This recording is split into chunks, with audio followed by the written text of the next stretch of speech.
Does anybody here love Tatsumi Fujinami? Great inventor of the armbar. He made some manga, apparently, and we're going to rank them all. Now, he made these manga before he made Chainsaw Man, can you believe it? That seminal series. And it was also before Fire Punch, the much better series, but we'll ignore that just for now. Anyway, yes, jokes aside, in 2022, I think? Or is it 2021? I can't remember what I put on my media checklist. There was a bunch of collections released, 4 one-shots in each volume. We have them looking here. Look, 17 through 21 here, 22 through 26 here. And there are 8 stories in total, and we're here to talk about them and rank them here today. I did read them for the first time about, 4 years late this week. So that's very impressive. Also, the anime came out for these, or an anime adaptation for each one of these came out on Amazon very recently, I think this week also. But I have not watched those yet. If I watch them and I have enough to say about them, maybe we'll come back and we'll do this for that in the future, but maybe not.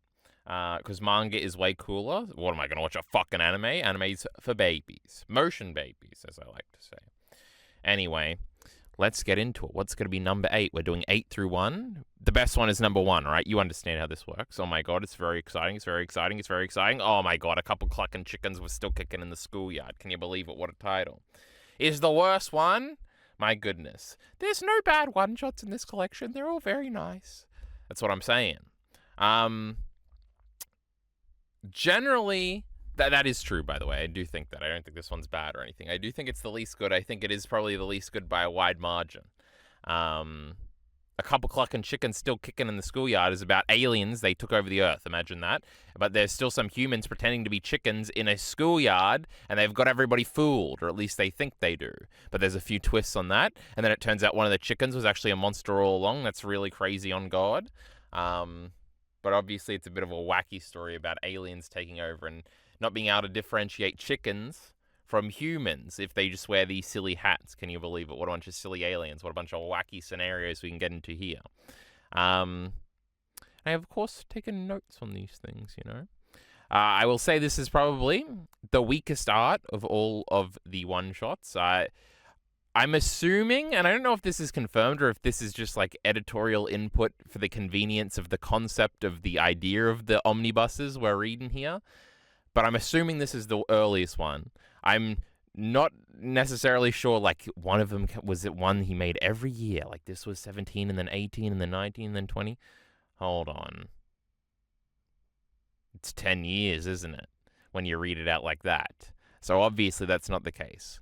Anyway, there's not one for every year. Do the math, unless I just did it wrong. This feels like the earliest, if it is. The art is the worst, I would say. It's maybe the least stylized, though you can still very much see it's Fujimoto style. Even though it's not as impressive in concept or in the actual drawing quality, I guess. I'm an art expert, I'm a big drawer. It's also probably the simplest of the one-shots. There's not sort of a grand concept here. Not that there's a grand concept for all of them. Those ones that don't have grand concepts, like maybe Love is Blind, which we'll get to eventually, it's sort of just all a bit around one sort of gag. But the execution is definitely better than this one. But there is definitely some Fujimoto-isms in here, some self-awareness, some parody, some subversive elements. Initially it starts and it's it's like a general wake-up. Opening. To do the alarm clock. Put the alarm clock down. And then, oh my god, reveal it's an alien. Can you believe it? I thought it was just going to be a boy. And then there's a girl waiting for him downstairs and you hear her before you see her.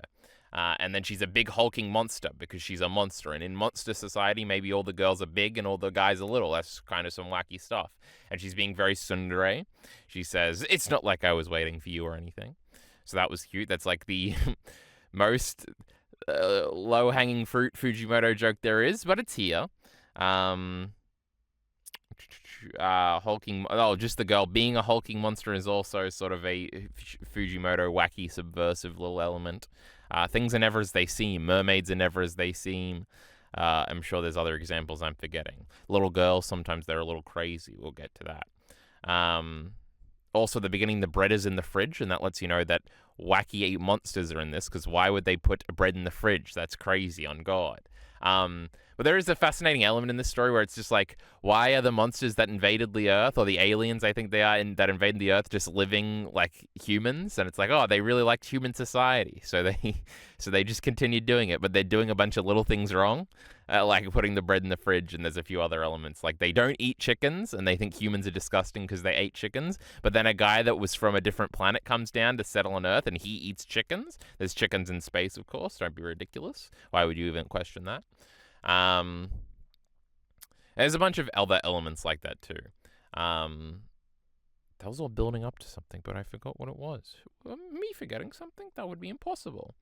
There's a few elements, like that's kind of like Fami from Chainsaw Man Part 2, right? She really likes human society, even though she's the something devil. I guess we'll remain vaguely spoiler-free. Who is watching this video that hasn't caught up on Chainsaw Man Part 2? Kill yourself. I'm going to spoil from now on. There was another Chainsaw Man Part 2 element that I was about to point out that was hilarious, but I forgot. Oh, it's the face blindness thing. I guess that's like a thing for all these sisters, right? But it's very much a thing here where it's like they can't really tell a person or a chicken's face, or a person with a chicken head's face, and that's crazy.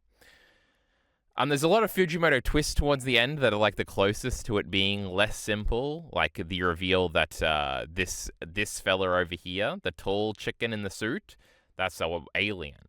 And he was just fattening up this little girl so he could eat her later, but actually not. He kind of likes her, and he tries to protect her at the end, and she runs away, and that's very cute. There's a funny moment where a police officer shows up and says, "I'm a policeman. You do not have a right to live, humans." And I said, wow, that's crazy. That's a little twist on society. Never thought of that.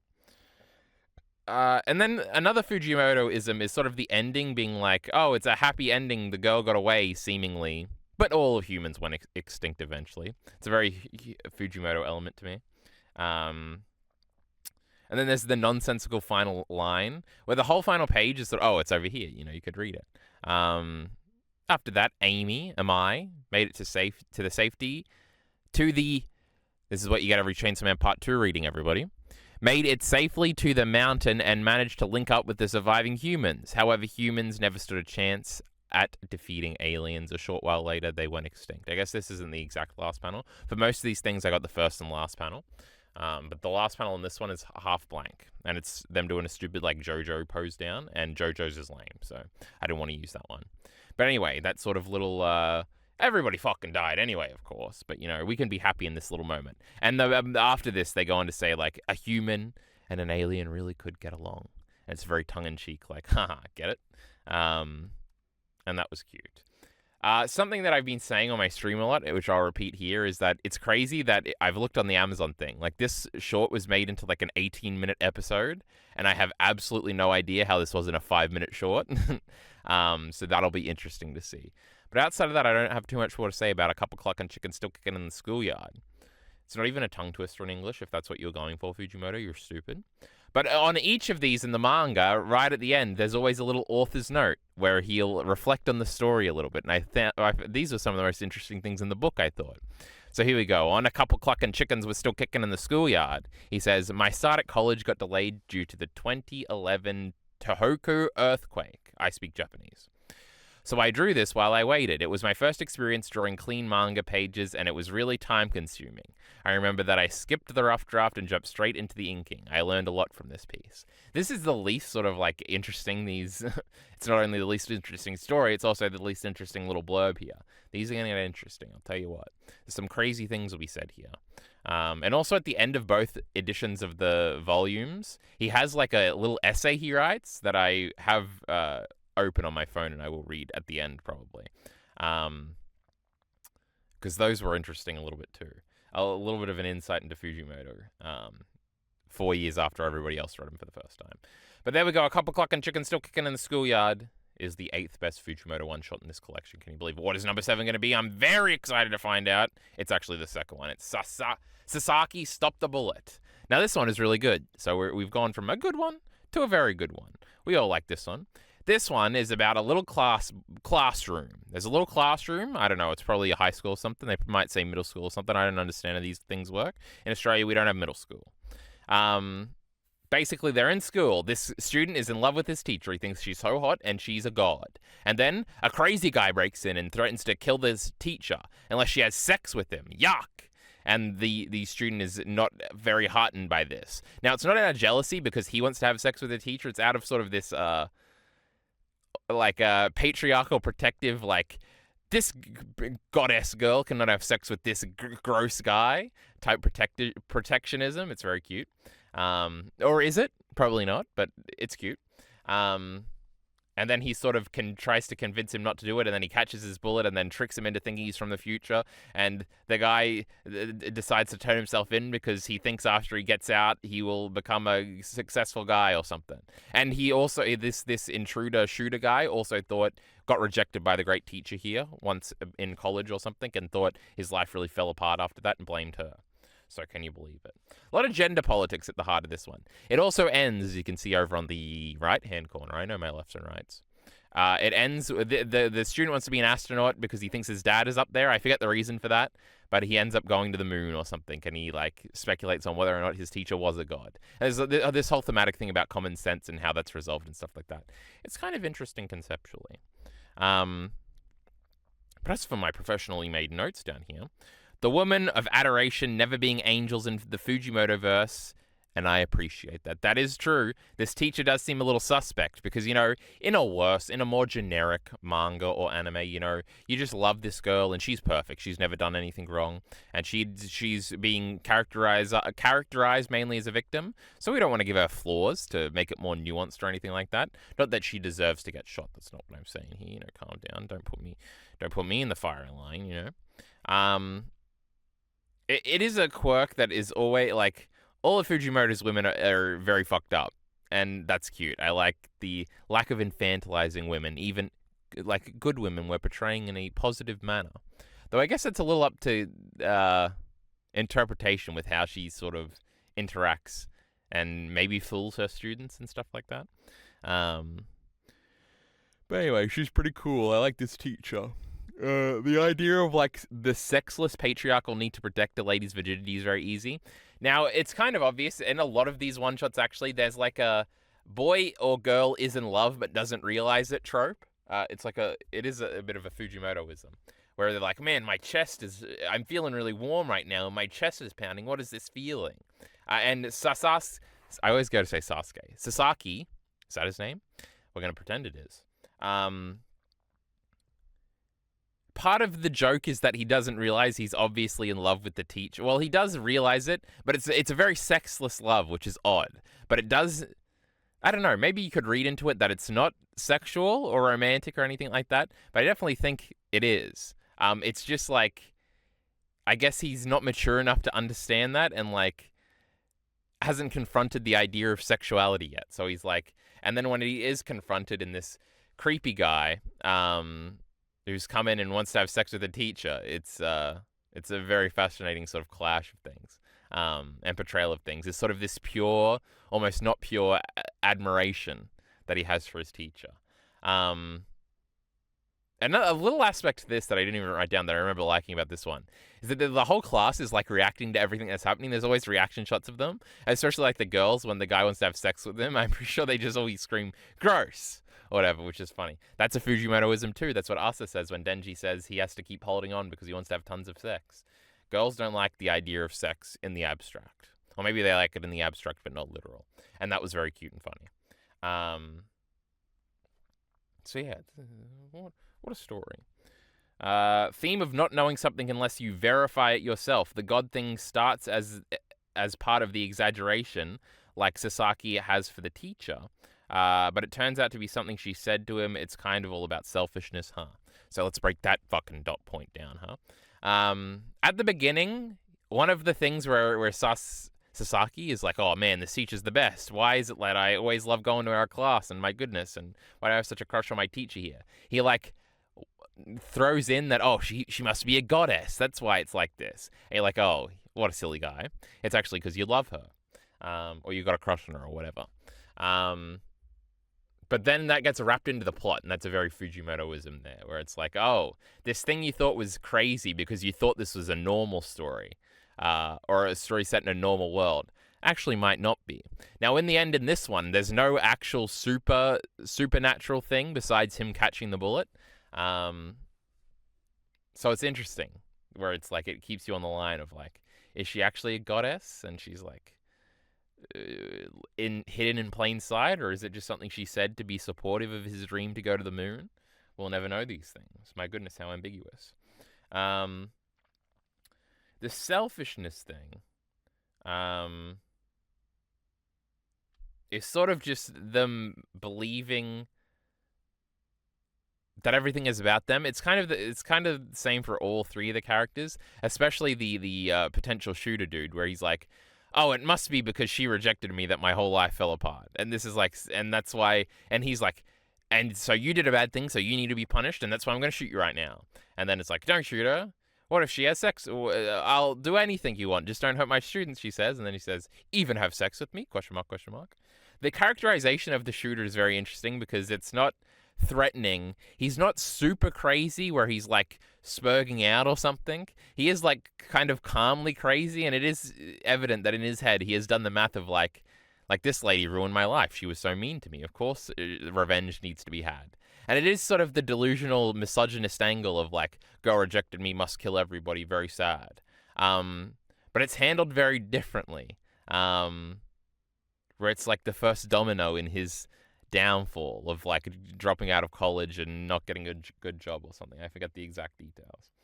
And in the end, this might be the most confusing ending, I guess, where it ties into this thematic idea of common sense, where basically there's a few examples of this where the main character thinks his dad is on the moon because he was an astronaut or something, or there was an accident or something, or he died and he said he would be on the moon or something.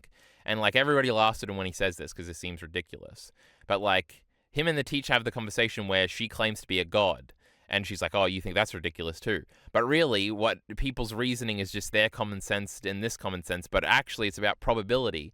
And there's no such thing as 0% because we're just too lazy to go into the specifics of the 0.00001234003% chance something might be or whatever, with small percentages like that. And so it's basically like it's sort of championing this sort of silly ideal, right? Of like, you have to sort of verify things for yourself to make sure they're true or whatever. But then how it ends is the guy goes to the moon and his dad's not there, obviously. But his revelation is like, "I'm not too sad about that because I got to be the first Japanese guy on the moon, and isn't that pretty cool?" And then he claims like stopping bullets is now part of his common sense, even though that would be impossible to most people. And like, it's sort of a commentary on common sense, I guess. But it also seems to be mixed in with some journey versus destination thing where it's like, this motivation or this delusion that's led him to the moon, so who cares if it's bad?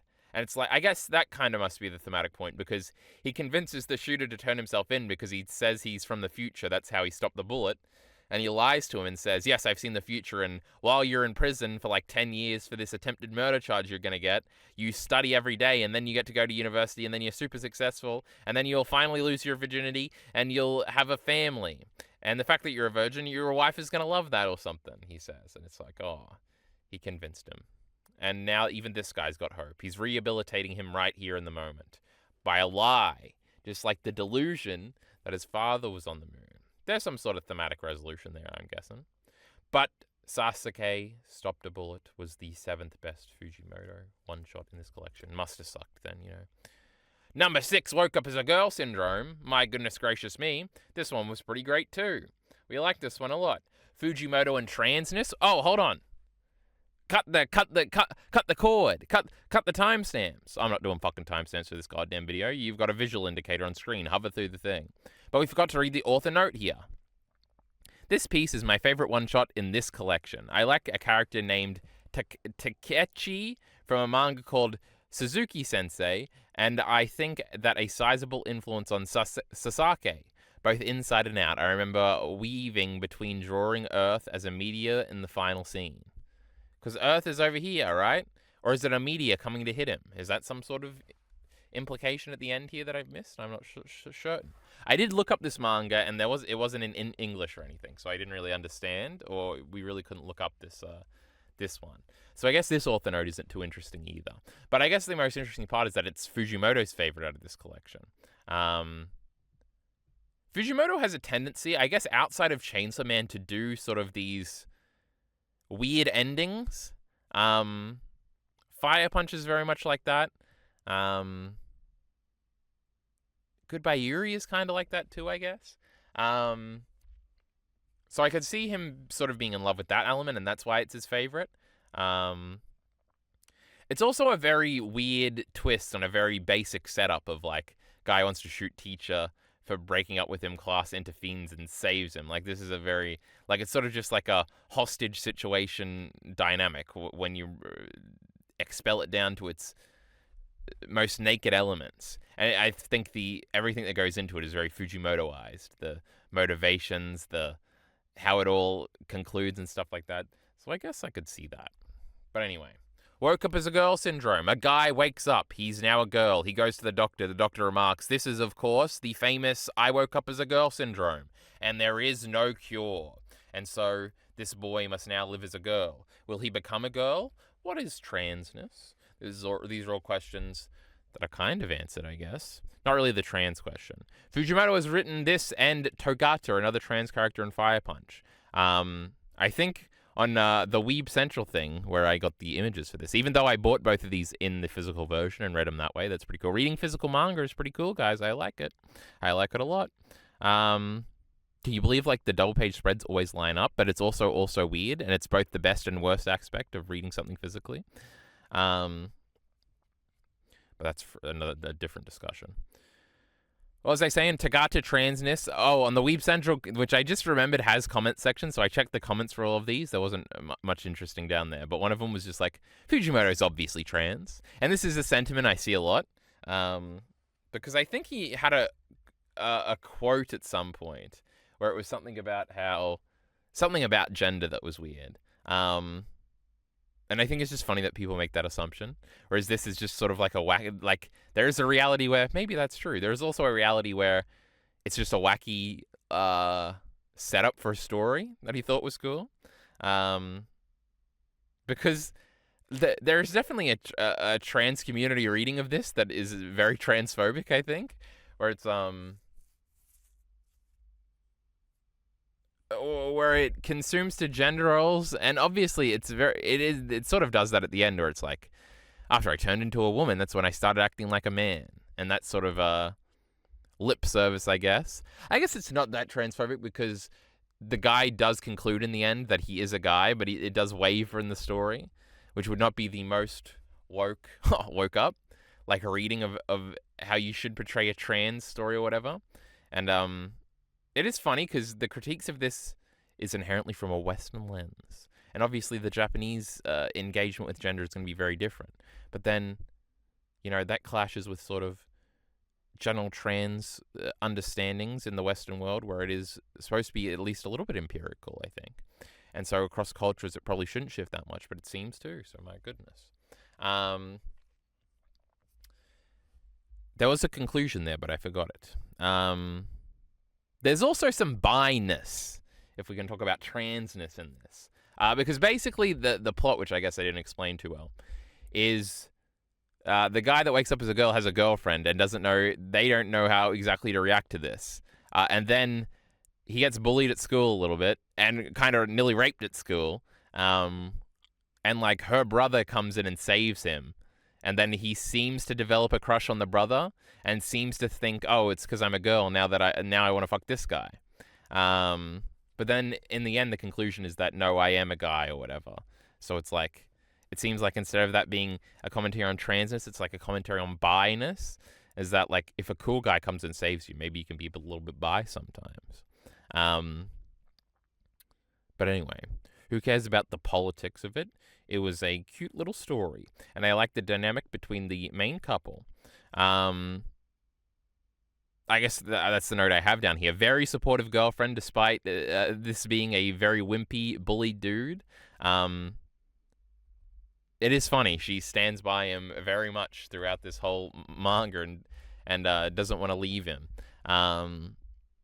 Even though he seems to be, like, useless and a social outcast, and now a girl without a penis. Can you believe it?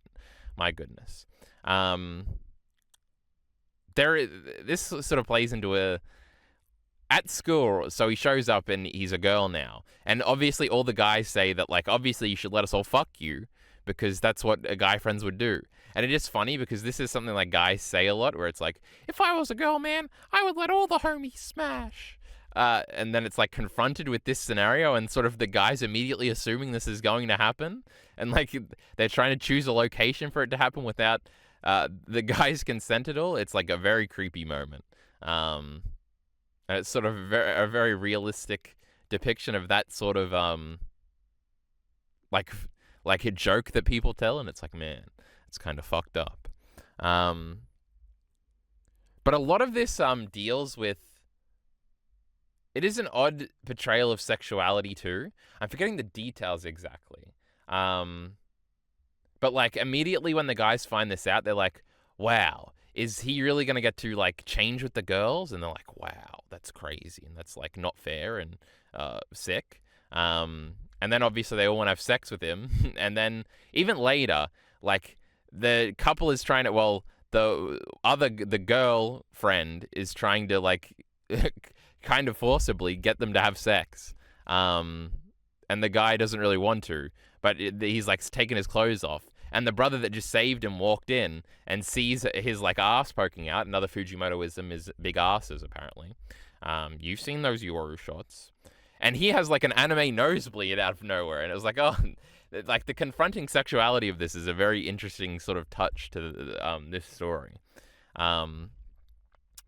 It does have a cute resolution, however, where it's like the brother, like, at some point the sister runs off because she's hurt, and the brother says, if you're a man, you've got to run after her, because that's what a man does, sort of getting back into these gender role things. And the irony with the gender role thing at the end is, it was after I got turned into a girl that I decided to act like a man. Interesting, you know? Interesting. What was the author comment on this one? This is a manga I put up on the web. It seems like a web manga, huh? I couldn't put the entire thing on that website for space reasons, so a lot of people only got to read part of it. Now that's crazy. What a little behind-the-scenes factoid here. It is interesting that it is so brief. Perhaps it shows Fujimoto's inner caginess to not want to comment on the trans issue because it makes him uncomfortable because he secretly is trans. Now that's crazy. Feel like I skimmed over a bunch of shit. I do remember this one being kind of shorter, though. I don't know if I'm just remembering that wrong. I guess outside of the trans stuff, there aren't that many Fujimoto-isms in this one either. Also, this is from like the second volume, so this is way later in the chronology. So it is kind of interesting in that aspect, I suppose. The confronting sexuality bit, I guess, is in Fire Punch a bunch. And not really in Chainsaw Man really at all. So it is interesting. But anyway, the sixth best one was Woke Up as a Girl Syndrome. The first 2 pages are probably the best part. You know, it was pretty funny. Number 5, Love is Blind. Oh my goodness, we love this one.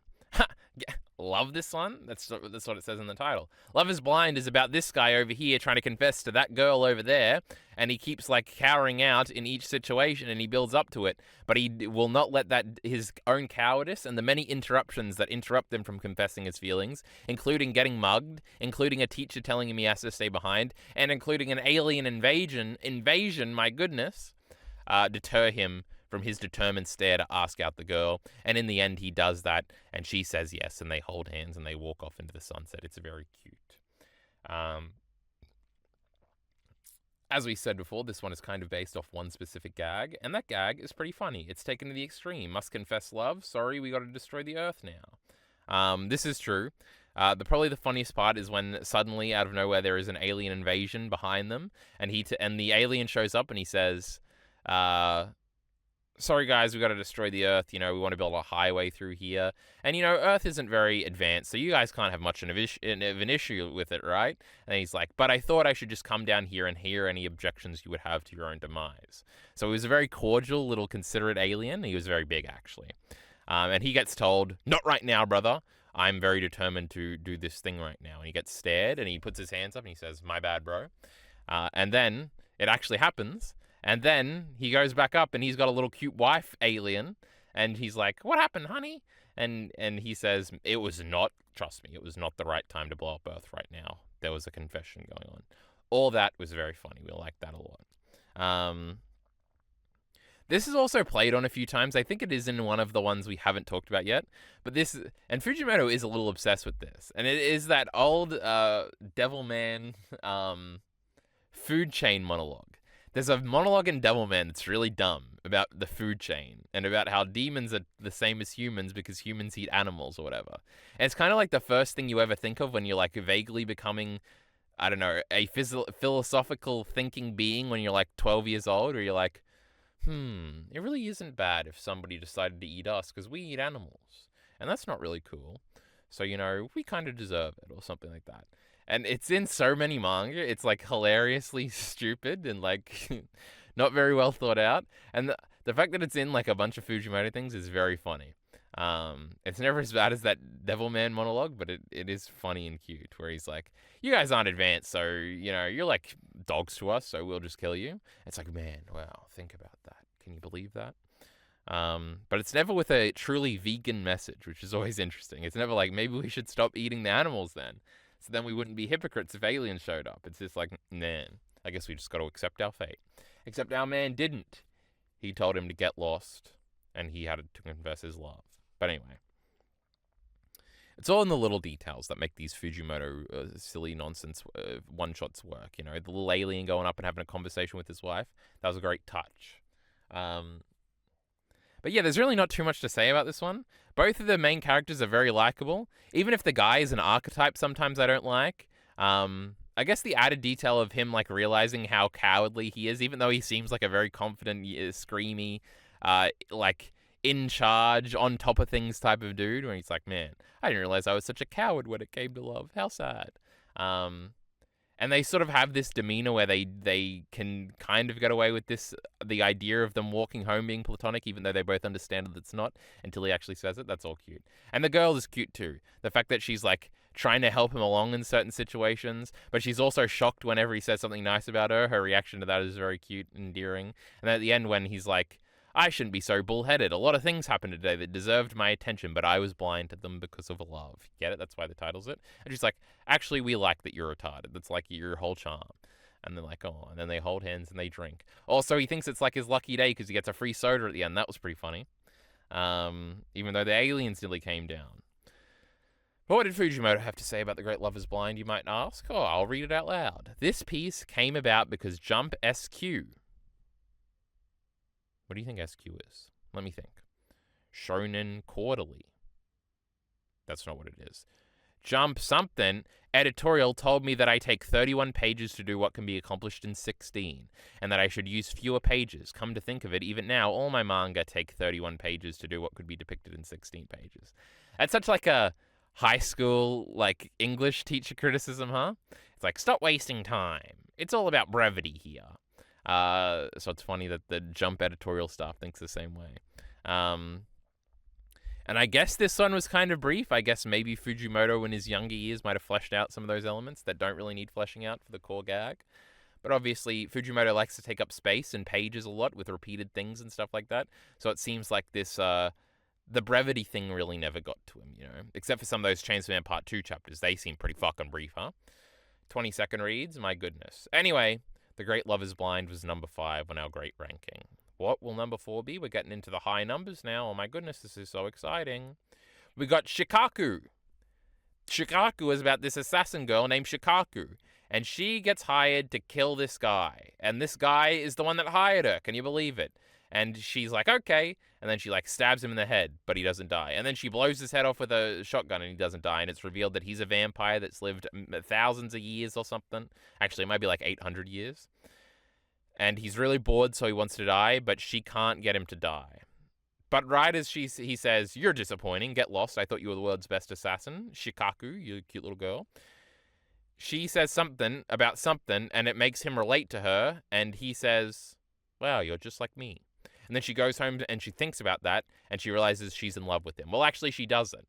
But she, like, has heart palpitations, and she's never been accepted by anyone because she was always a weird little girl. The first few pages of the manga are about her being a weird little girl, where she would, like, she would rip the legs off spiders and stuff when she was a little girl, and her parents would say, you're a fucking little freak, and they would beat her a little bit. And that's why she's a great assassin today, with no feelings, She never had any feelings, perhaps. And her parents never understood her, and this guy understands her, my goodness. But she doesn't realize she's in love, so she has to break into the hospital and ask the doctor. And it's a very funny page where she re-emerged. Well, actually, first she goes to see the dude that hired her, who's her guy right now, and he says, obviously you've got a cold, go to the hospital. So she goes to the hospital and she says, I got a clean bill of health, she says to the TV cameras that are filming her, because she's a world-famous assassin that just walked into a fucking hospital. And he says, and she says to him, turns out that I'm in love with you. And I started crying. It was magical. No, not really, but it was very cute. And so, it sort of spirals from there. Oh no, she's like injured because all the cops showed up to try and kill her, and he bites her, and she becomes a vampire too. And then they got to live happily ever after, but she's still like a bumbling klutz, and she makes him a cake, and that's the ending over here. And the cake tastes like terrible, and he makes fun of her for it tasting like terrible, but she's not sad because she says somebody to enjoy eating cake with. And they were both so lonely, and now they're not. Oh, I'm fucking crying right now. This one was epic. Maybe the most interesting thing about this is the art style and how very different it is from what most Fujimoto things look like. I guess the mermaid one we're going to talk about soon also doesn't really look like a Fujimoto manga to me. If anything, this art style kind of reminds me of like Zombie 100, which is weird.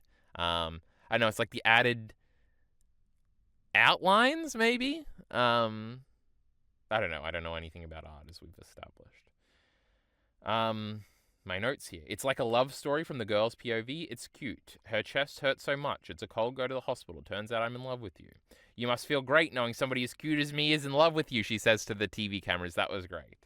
Her combination of being like clueless and evil and very self-assured, and liking that she's really cute is in and of itself really cute. And I thought it was very lovable. Also, that's sort of an Asa moment from part 2 where she sort of has the same realization. She's like, I'm cute as hell, so obviously Denji is going to love me. Shikaku says the same kind of thing here. I was hovering over a bigger point, but I have forgotten it entirely. Can you believe that? There is a Fujimotoism where there's sort of just characters that don't understand basic societal things. Here it's like she doesn't understand why like these like sociopathic things she does is bad, and she's sort of punished by it. And the Naito one shot we'll get into soon too is also like that, where it's like the Naito in that story doesn't really understand that eating the corpses is fucking everything up or whatever. And it's cute that it's not commented on, and it's like the I woke up with a girl syndrome one, where it's like there is no cure to this. We are not interested in curing this. We are interested in like the wacky character we can create out of this archetype. Oh, that's the thing I was going to say before, where it's like there's some of these where it feels like Fujimoto characters, like the most Fujimoto character to me is like Power or Togata, where it's just like incredibly funny and interesting to just watch them do anything. Denji is like this too. Asa is like this, though she's a little more muted.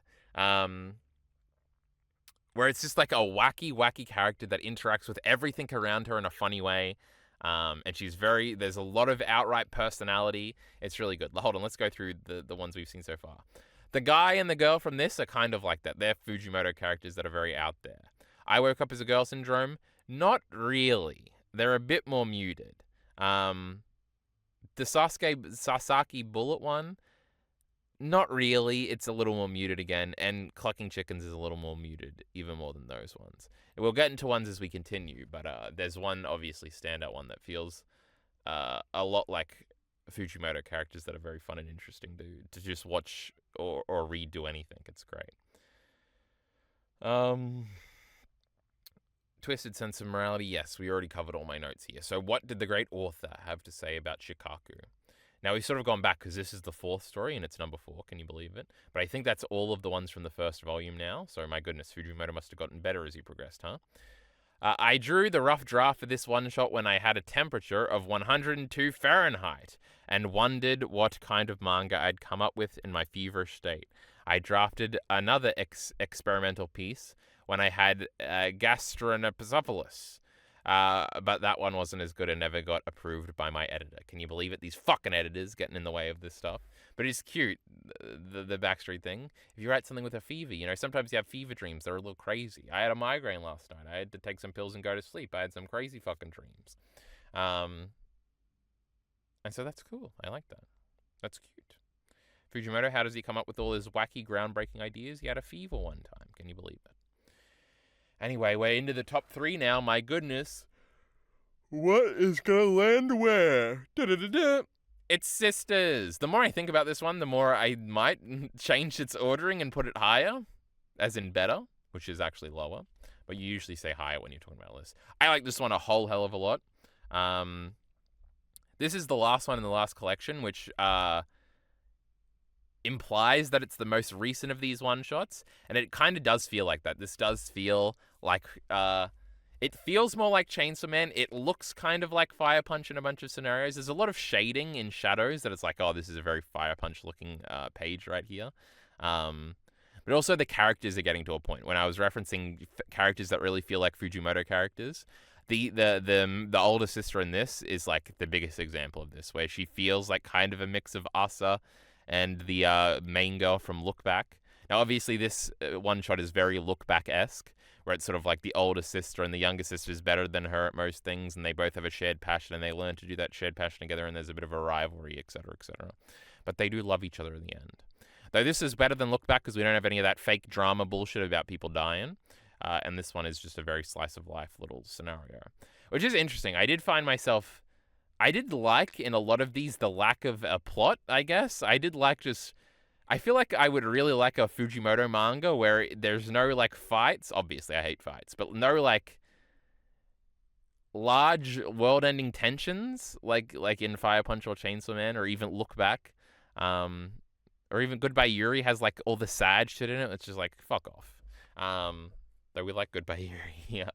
I feel like an office drama Fujimoto manga with just sort of cute little character interactions and love stories and battles in the business. I want Fujimoto Madman is what I'm saying here. I think that would be really interesting. And I would like it, and because I like this one so much. And even most of the other ones here. Most of the one-shots. There's not really like a grand, scary thing. I guess a couple clucking chickens is really the only one. The rest of it is just sort of like more domestic. And I like that a lot. It is my favorite part of Look Back, and probably my favorite part of Goodbye Yuri, too. So, we just wish that was the case. We can aspire for things, huh? What did I have written down here? Assuming this is the newest one, it does feel the most modern Fujimoto. There's some Look Back in the here minus the trite, sad shit. God, I'm so smart. There's some school part 2 stuff, too. Yes, the school they're walking around very much looks like the school in part 2. Sort of how things are drawn and stuff like that. There's Fire Punch shading, true. The older sister character is great. That's fascinating to watch, which is something Chainsaw Man particularly excels in. That's what we said, the Fujimoto characters. This is a professional setting. No one will make fun of you. Cut to everybody making fun of her for being naked on the wall. I guess they didn't explain the concept for this one at all, right? That was a great gag. It's true. So this one is about this young lady on the left here. She shows up to her art school one day, and there's a naked portrait of her. And the picture that's on the wall whenever somebody walks in is the best picture from the last year or something. And it stays up there for a whole year. And it's a nude of her that she didn't do. But as we find out, her little sister drew it. Oh my goodness. Incest. We love that. But not really, because she just imagined it. And basically, the sister is freaking out because she's naked on the wall. She, as I just explained the joke, the art professor is like, it's normal. We're in art school. Nobody's going to make fun of you. And as she's walking through the hall, everybody's like, hey, look, it's that nude girl. Her tits don't look as big anymore. My goodness. You can never get away from based mockery in any setting. There's no such thing as professionalism in this world. How sad. What a great joke. And eventually her sister is like, I just did it because I wanted to hang out with you, and we never hang out anymore because I started to get good and you got jealous and stuff like that. And then they start to hang out, and it's very cute, Also, Look Back has always been considered like autobiographical for Fujimoto a little bit, with like the characters' names and stuff merging to make the name Fujimoto or whatever. And he went to art school, or more traditional art school. And so this is about two sisters in art school. So there is also that element to this. So that's a little cute too, I guess. Also, her whole family, because she's like the subject of this thing, and obviously her sister drew it or painted it. The whole family's there to take a picture in front of her nude portrait. I think a really cute element is like she's freaking out because she doesn't want to take this picture and she thinks it's embarrassing that her whole family is seeing a nude portrait of her and stuff like that. But when it comes time to take the photo, she poses and looks all cool, like she's totally down with it. And it's actually the first shot we get of the sister, and she's just sitting there all cool and posing and stuff like that. It's a great characterization, great moment to introduce the sister and what she looks like and stuff like that.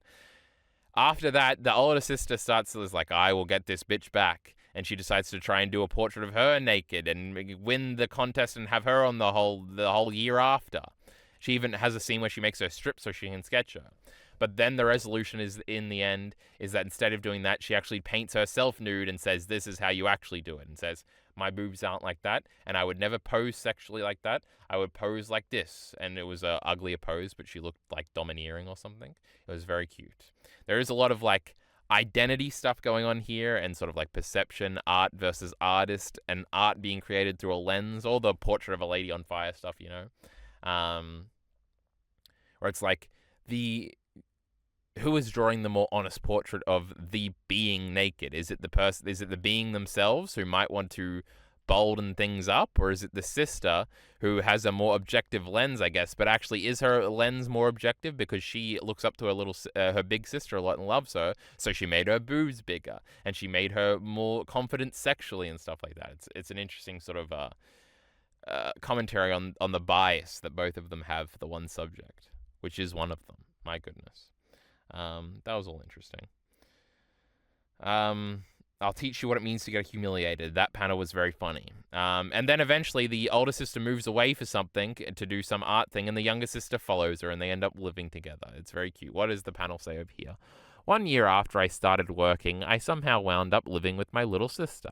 The rent will be cheaper if it's just the two of us. That's true. They always have like an excuse why they get to hang out together, because, you know, they can't admit that they like each other because they're sisters. In the end, I just can't get away from her because I'm her big sister, which is something that's repeated a lot. Now, this is also repeated in the Naito one we haven't talked about yet because it's higher up on the list. Can you believe it?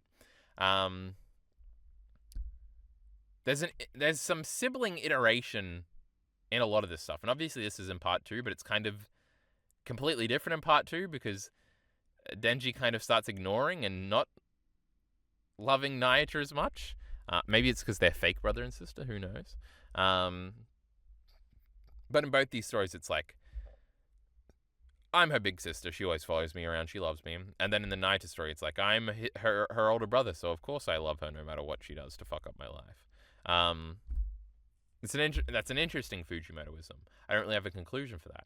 But what did Fujimoto himself have to say about sisters, you might ask? This piece is foundational to look back. Yeah, I figured that out, idiot.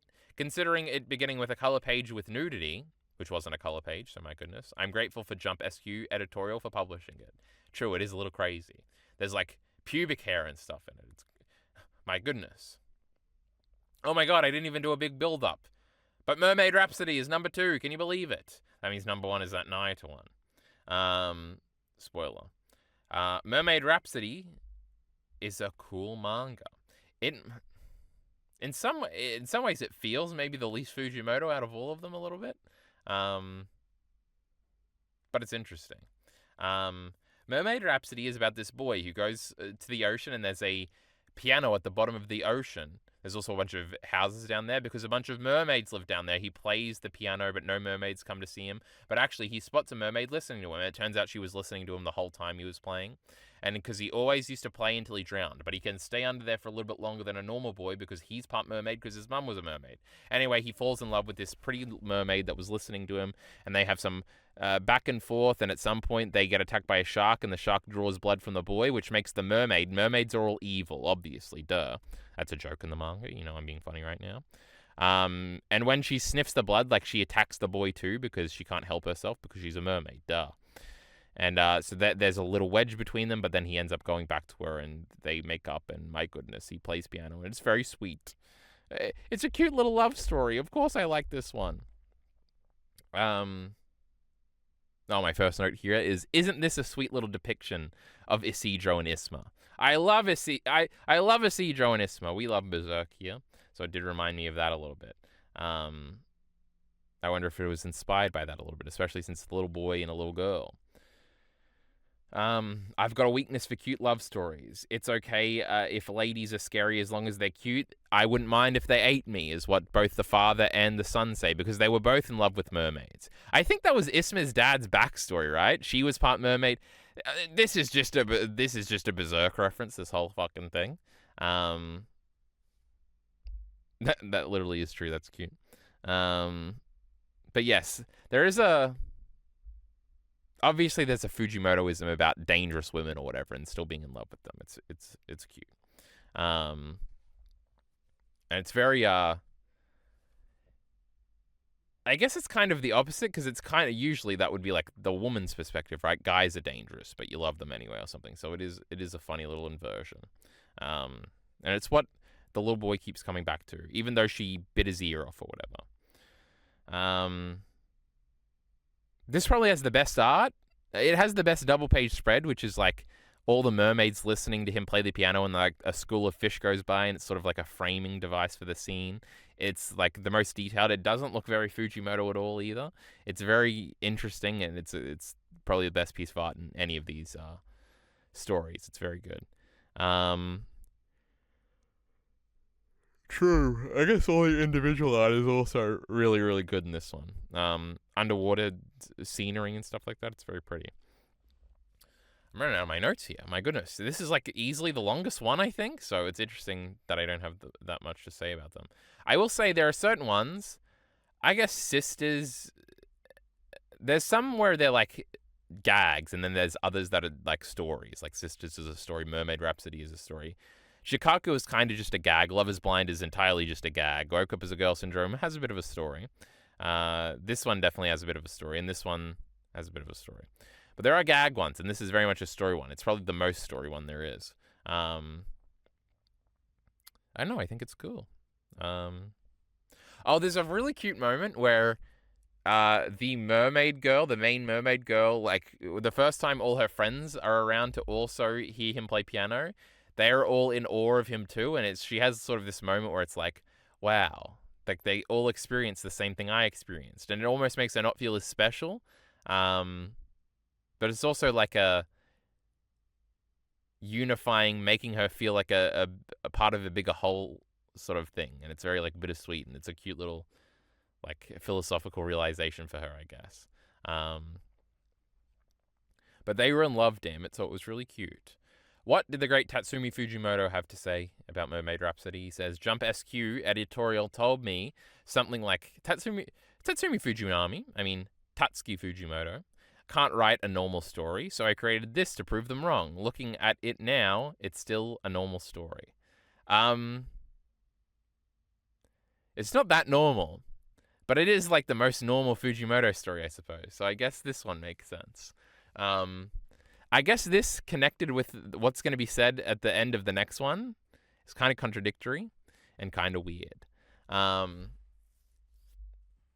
yes, what a normal story about mermaids eating people and being scary.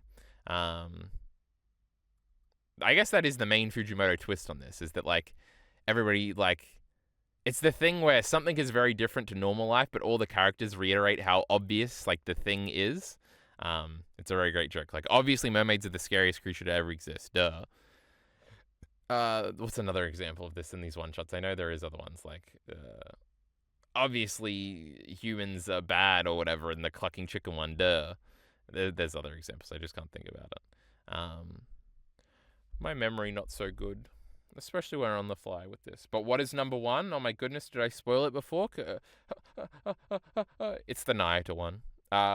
Miller the Killer is seething right now because he told me the only thing I really knew about this one, or about these collections before this, is that he called this one easily the most boring one, which is crazy because this one's the best one. I think for a very simple reason, this one has the biggest like emotional reaction I had to anything, which is the final page over here, where the Naito girl who's learned to write throughout this says, "Do I scare you?" And it's like on the beach, and it's very abrupt when you like turn the page, and it's like, oh. don't feel bad, young Naito, you're just a cute little girl. And that's what her brother says, and it's like, oh, very cute. It's scary. It's obviously reminiscent of the Goodbye Yuri moment, but it's really cool, and I like it a lot.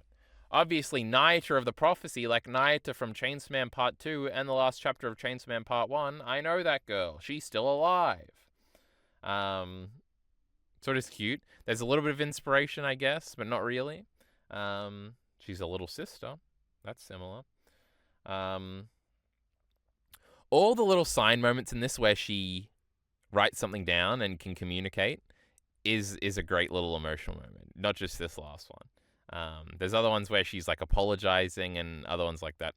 Anyway, I guess I didn't explain the plot. Naito of the Prophecy is about this family, this older brother and this younger brother. This little girl was born with horns, and she's said to be the child of prophecy who was going to destroy the world, and the whole world knows about this, so they're like, we should totally kill that kid. Well, some extreme people are, and the rest of everybody is like, that's a little weird, guys. Let's just leave her be. But then she keeps doing weird things like killing weird animals, because there's a bunch of weird animals in this world. There's like a sand dog or a cat rat or something, and they're all weird looking animals, like this is One Piece or something.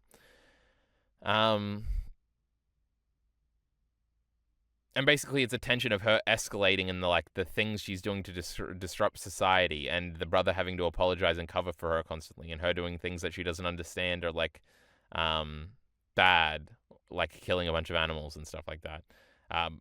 But she is.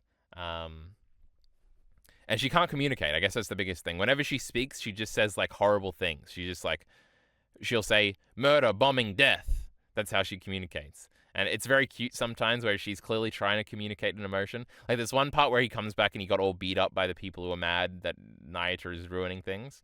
And her like hurried going around her saying like, terrorism, lava, explosion. What? And it's clearly like she's trying to say, what'd they do to you? This is not good. I love you. And stuff like that. And she surrounds him. That's a very cute moment. What else do I have written down? The whole manga is built off the cuteness of their relationship and the cuteness of Naito and her sayings, which is very cute and funny.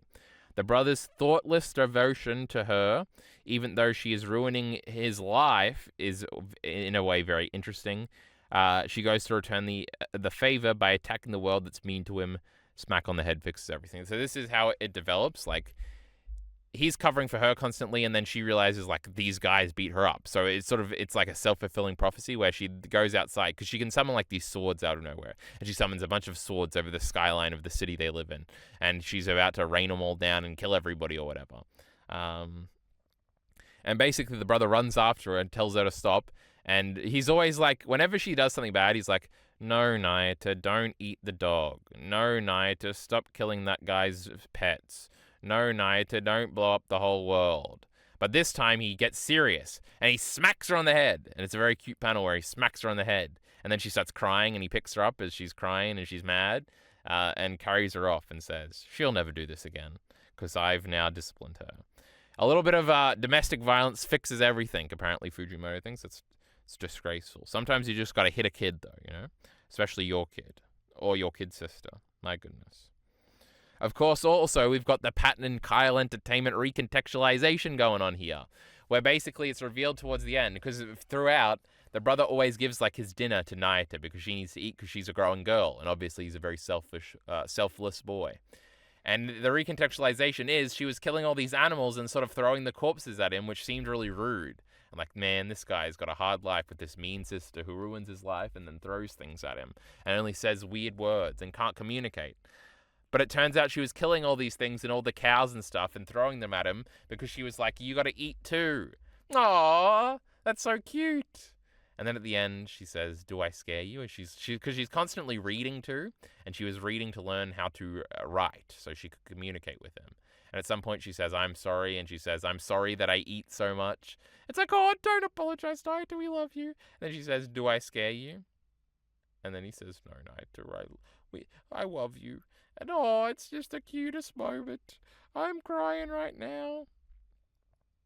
But that is all I really have to say about the Night of the Prophecy one. I think it was really cool. I don't know what the fuck Miller the Killer was talking about. But that's a pretty complete ranking, I think. Most of the better ones were the latter ones. Crazy. You know, Sisters might be the best one, actually. I don't know how I feel about this. And I'm interested to see how all of them are adapted, especially since they're all longer than I think they probably should be. I guess the mermaid one might fit its length. But also, I wanted to read these essays he wrote at the end of each volume because I thought they were vaguely interesting. And I remember having things to say about them, though they're kind of long. So my goodness, is this going to be you in for a ride of me reading this? Anyway, the first one is a recollection of him going to help the earthquake you mentioned at the end of the first chicken story, he says. When I was 17, I started art school in Yamagata Prefecture. This was just after the 2011 Tokaku earthquake. I don't know how you say that. Leave me alone. So all of us must have been asking ourselves whether it was really right for us to keep drawing like before. Drawing felt meaningless, so wanting to make a difference in some way, I went to Ishinamanaki as a reconstruction support volunteer. On the bus there were a bunch of art students the same as me. We arrived in Ishinomaki and set to work clearing debris out of the gutters of one section of the residential area. We spent the entire day stuffing dirt into bags and carrying those bags back to a truck, yet we still hadn't been able to remove all the debris in the gutters. I felt a sense of hopelessness from the fact that about 30 of us worked on this for an entire day, and yet we couldn't make a dent. Everyone was downcast on the bus ride back too. One of the sports school students who worked with me that day remarked that there'd been no point in us showing up. I went back to volunteer one more time after that, then I stopped. This was because I was doing oil painting, which gets expensive, and I had to draw manga in order to pay for it. From age 17, that sense of powerlessness has always been following me around. Every time there was another tragedy, my sense that my pursuits serve no purpose at all grew bigger. Recently, I drew a manga called Look Back to try and finally vent those feelings. Oddly enough, once I draw it, I think I was able to process them a bit. Looking at this collection of one-shots now, in that state of mind, I remembered a lot of things, rather. Not just that I would draw while feeling powerless, but also I would draw while really hungry, and how I was always practicing art with my friends. It brought back memories so fun that I have to wonder why I had only been remembering the dark things. Now I feel glad that I got to have not just Look Back collected in a book, but these one-shots too. As to why I'm saying these things, it's because I was against publishing a one-shot collection. Reason being, I was too lazy to draw the covers and write these comments, etc. But now I'm glad I got to have published it.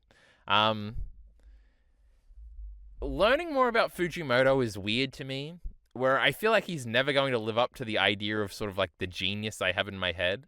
So him having very normal sort of feelings about like meaninglessness is a little weird. Also, I guess I read him as a very cynical, upbeat person, I guess. And I guess this contradicts that viewing a little bit, where it's like, oh, he like volunteered to help an earthquake thing. That feels like very unlike the idea of a cynical person in my head. But also the cynicism bleeds through a little bit, where it's like, I only went for 2 days because in the end it didn't make me feel any better.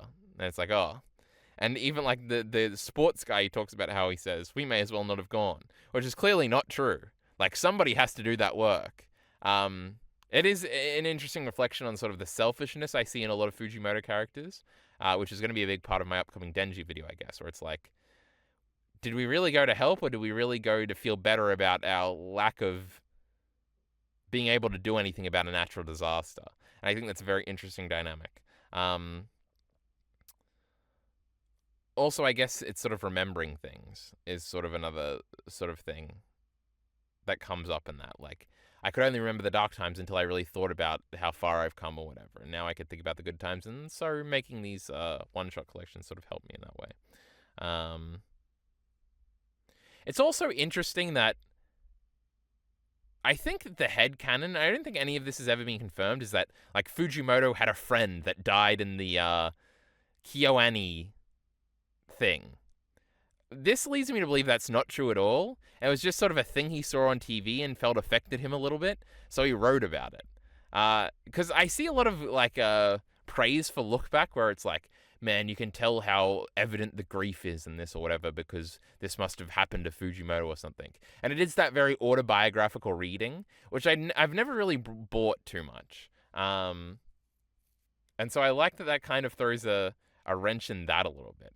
Or I feel like it was just he probably felt powerless, and that feeling of powerlessness is obviously reflected in the finale bit of Look Back, where well, not the older girl, they're the same age, but the main girl like has the fantasy where she goes and stops the attacker, and that's like a reflection of feeling powerless. Like in this fantasy, I'm not powerless, etc., etc. So I thought that was interesting. And also we have the other essay, which I actually have forgotten what it's about. So we're about to read it all together, and I'm going to remember it. It's a little bit shorter. Oh, this is the fish story. I remember now. Until age 24 or so, I lived with a girlfriend in a 15,000 yen apartment in Yamagata. That's a place. The people around us were kind and would give us fruits and vegetables. So while we didn't have much, I think we ate on a well-balanced diet. Hold on, I'm scratching. Even though we were poor, we had a pet Japanese rice fish. I found it dead one summer. I went to toss its body in the trash like in Parasite. My goodness, Parasite. But my girlfriend said she wanted me to bury it. So I went off to the park alone. I tried to bury it under this big tree, but the ground was too hard, my hands got all dirty, and I had no hole to show for my effort. Out of options, I figured I would pretend I had buried the fish and left it lying there on top of the ground. As I watched for a little while, ants found the body and began to carry it away. I'm not sure what came over me, but in that moment, love for the pet fish welled within me for the first time. I brushed the ants away, and I ate it. And then I ate it. The next day, I had an upset stomach, and when my girlfriend suggested it was something I had eaten, I came up with some lie to cover the fact that I had eaten our pet fish. I've had people get mad at me many times throughout my life, and when I'm scared of that, the lies just spill out.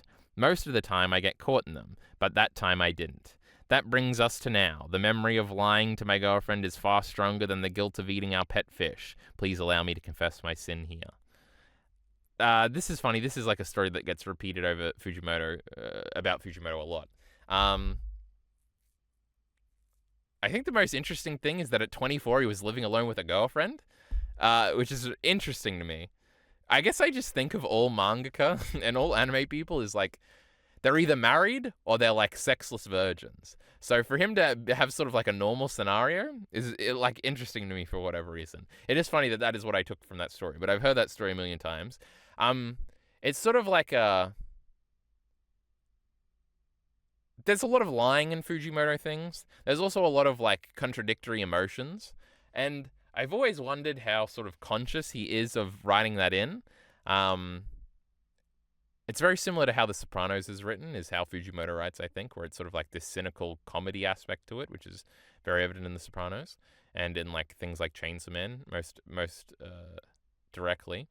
I get the sense that David Chase is very aware of this sort of, and he writes in intentionally these sort of contradictions. This kind of leads me to believe that, I guess both of these stories, and sort of the overall point, I guess, is that I think to me Fujimoto is much more of a, like, get the emotions on the page than the thought out type of mangaka, which is an interesting assessment of me, which usually leads to like readings of like sort of anti-thematic readings, which is sort of part of also the point of my Denji video coming up, where it's like, it's not so much about a planned out, these separate moments happen that change Denji or anything like that, or change Asa, or change Power, or change Makima, or anything like that. It is just sort of like how would a character feel in this emotion, and that sort of guides the character direction more than any sort of marriage to a theme or anything like that. And I think, obviously, that makes Chainsaw Man very uniquely interesting, because you don't have to worry about it like it can do anything. It doesn't have to be beholden to a theme. And I think that is part of the core appeal of a lot of Fujimoto stuff, is that things, basically, because of that, anything can sort of happen in his manga.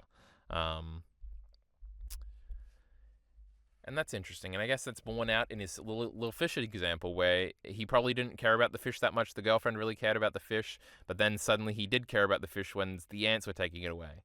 And that led him to a very silly action. It's not really because it's not the traditional thematic conclusion, right? Where it's like, and I took that fish up, and I hit the ground even harder, and I successfully buried it. No, he ate it and then lied to his girlfriend. It's like a very dingy resolution for something, I feel. Where even, like, the emotion is what the general or generic theming would lead to. Like, you pretended you didn't care about him, but you actually cared about him. But then the action that is taken with that care is not a rewarding, good one. It's just one. And I think that's an interesting thought. But anyway, that's the end of our goddamn PowerPoint here. We've gone through a bunch of Fujimoto one-shots. We've learnt a lot about the young man. Or nothing at all. We can pretend we have, which is what I'm going to continue to do. That's the best ranking you're ever going to see, you know? I just must be so correct. I actually have no idea what the rankings are. If you've made it this far in the video, give your ranking. I would be very curious to see what it is. I guess now I can go and watch the anime versions of these. I'm kind of looking forward to it because I am very curious, though I do not have high expectations. I don't like a lot of the Fujimoto anime stuff, so what can I say? Anyway, we'll let everybody go now. Support links in the description below. Thanks.